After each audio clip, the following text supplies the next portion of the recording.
But a 1 week training is very short.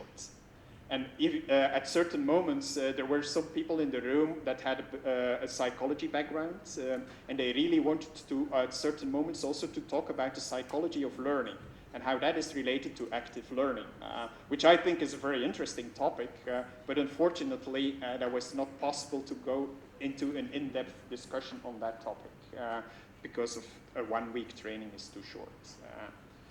Benefits and results, I think most of the participants were happy with the acquired skills, but they were also concerned, okay, if you now have to translate that to your own university, then maybe if you don't have the equipment or if you don't have a room like Agora in your university, that you will have to think how I can translate what I've seen here, what I've done here, into my own university. And that is a remark that I take very serious. Okay, in terms of the organization, people think that they would have loved a bit more excursions, not just going to Limel, but going to other parts of the university as well, and especially in Leuven, because it's a very nice city, and I can confirm that, of course. The overall impression of the training, people were quite happy, and then people were saying that they would recommend this course for others in their own university. Maybe, and then this is my last slide, one suggestion for the future. I think that one of the remarks that I never thought about myself, but that it was a couple of participants that said, well, we have seen you as a teacher introducing active learning to us. It would be nice if we would ourselves as teachers could also practice the active learning, and that others would then reflect on how we are doing as teachers for active learning. And I think that this is something that we have to discuss maybe tomorrow in the coordination meeting, if there is room in the Printout project to do that, to have such sort of masterclass where the participants are actively practicing the new acquired skills and how they then are, how they can get feedback on their practicing. And that is my last word. It's already something for tomorrow then.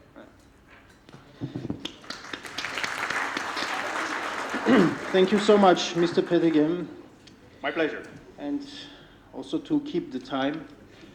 Dear colleagues, let's preserve our questions to ask them in the workshop period. And now I think it's noteworthy, Mr. Petegem, that Karen, my colleague, my friend, was very impressed upon his arrival, and he was very impatient and quick to apply everything that he obtained in Leuven to apply in his faculty.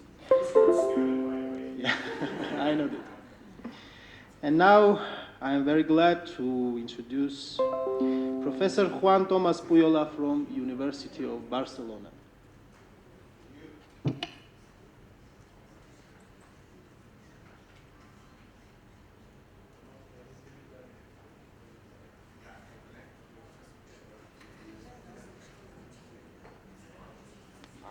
I'll combine both. I'll do a PP and connect both. Where's not? Just giving it.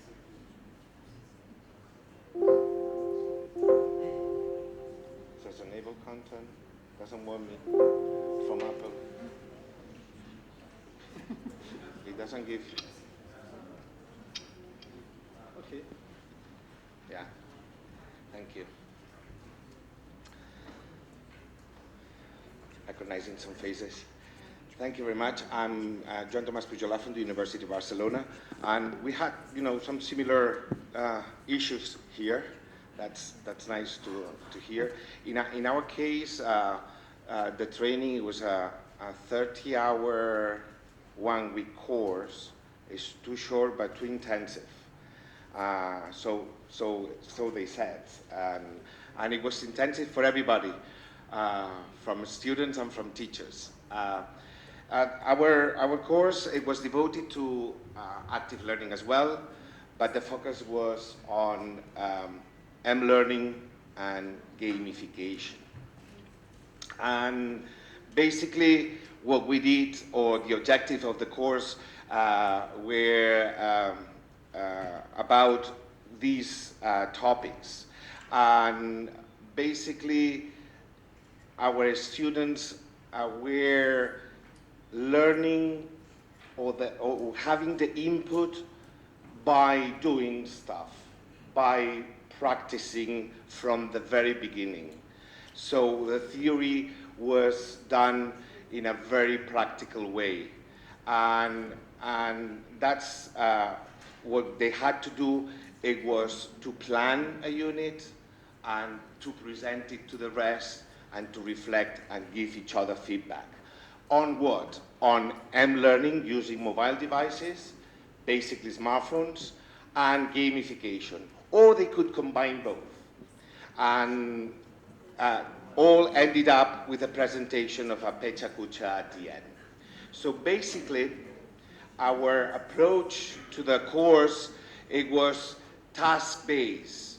That means at the end of the course, of the 30 hours, there was a task that they have to perform, and all the input and there were enabling tasks to achieve that final task, that final goal. So the tasks and the activities within the week were used to give them input and at the same time reflecting on what they were doing, and all geared to that final task. It was very, and the approach, it was a very experiential, what we call experiential learning.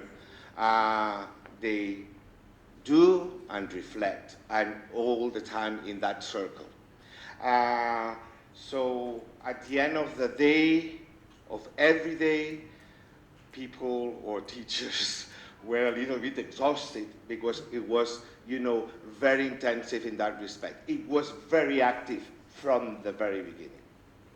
And we had probably we all had the same problem as Wim was mentioning before, in terms of knowing actually our students. We knew a little bit about it, but as well, we had to do that sort of thing that is very important, is the needs analysis strategy.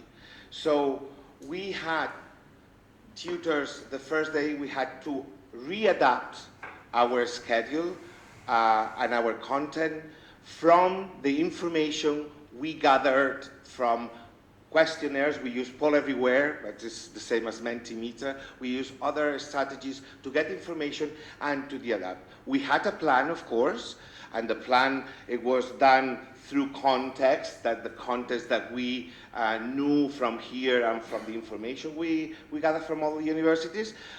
We do the planning of our course.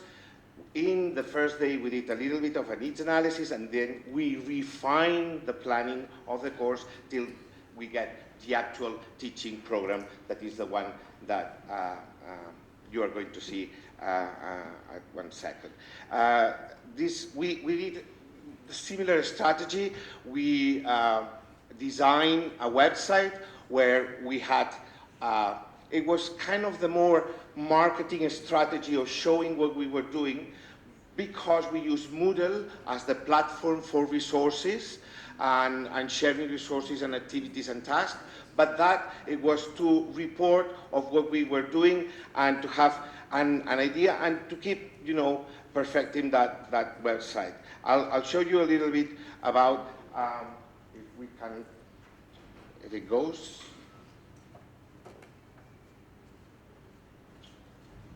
It's taking its time.